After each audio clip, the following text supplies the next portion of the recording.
So this is what you would use after painting.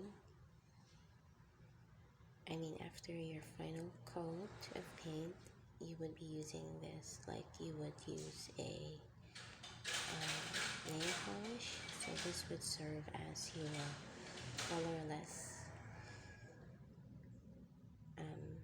nail polish or colorless varnish, but I think this is much better than a varnish.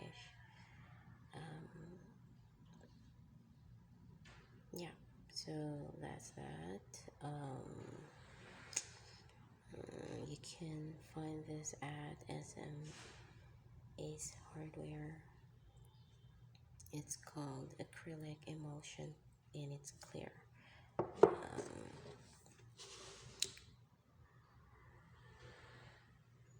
It's 1 liter and it dries in 1 to 2 hours, and you have to allow it to dry for 4 hours to recoat.